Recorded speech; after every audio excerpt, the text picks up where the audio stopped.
वाढदिवसानिमित्त आपण चिवरदानाचा कार्यक्रम या ठिकाणी केला, काय सांगाल?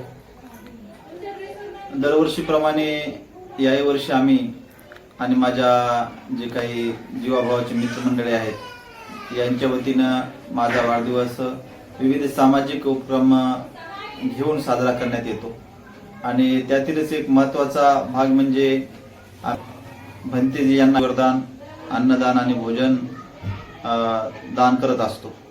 आणि यामागचा आमचा एकच उद्देश आहे की आपल्या हातून काहीतरी चांगलं धम्मकार्य घडावं आणि एक भंतेजी यांना भोजन दान देणं म्हणजे 1000 उपासकांना भोजन दान दिल्यासारखं पुण्य आपल्या कर्मात ऍड होतं.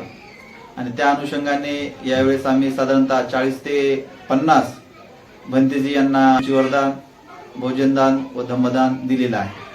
आणि यासोबतच विविध उपक्रम आहेत, जसं की आरोग्य तपासणी शिबिर आहे, त्यानंतर बऱ्याच आता तुम्हाला माहित आहे की आधार कार्डचा प्रॉब्लेम झालेला आधार कार्ड अपडेट शिबिर आहे, त्यानंतर वृक्षारोपण आहे, निसर्गाचं संवर्धन करणं आवश्यक आहे.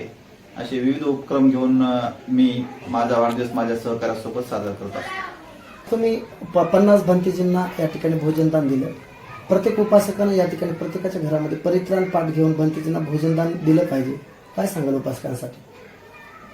धम्म कार्य करत असताना आणि जेव्हा आपण विश्वभूषण डॉक्टर बाबासाहेब आंबेडकर यांनी एवढा छान सुंदर धम्म दिलेला आहे आणि त्या अनुषंगाने आपण समाज जीवनात वावरत असताना धम्मकार्य केलं पाहिजे, धम्माचे विचार अंगीकारले पाहिजे.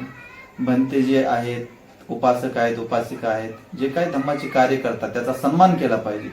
आणि त्या अनुषंगानेच आमच्या इथे पूर्ण भीमनगरमधील उपासक उपासिका या सोहळ्यामध्ये मोठ्या उत्साहाने साजरे होतात, सहभाग नोंदवतात व भंतेजीचे प्रवचन ऐकतात व त्यामधून चांगले तत्व, चांगली नीतिमत्ता, नीतिमूल्य पालन करण्याचे प्रयत्न करतात.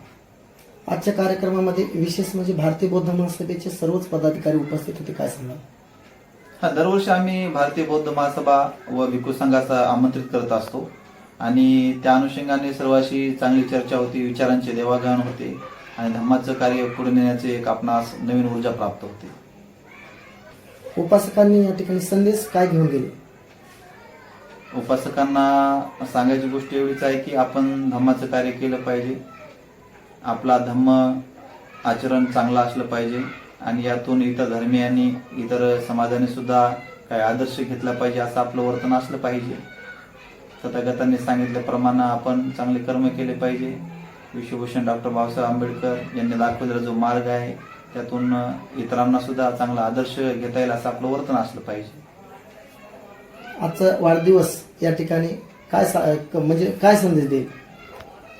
वाढदिवस तर दरवर्षी येतच असतो, परंतु वाढदिवसानिमित्त आपण करून पुढचं काय आपलं कार्यक्रम घ्यायचे समाजोपयोगी हे महत्वाचं आहे आणि त्या अनुषंगाने आम्ही कार्यक्रम घेत असतो आणि प्रत्येकाने समाजोपयोगी कामं करत राहिलं पाहिजे, एवढाच आपला एक विचार आहे.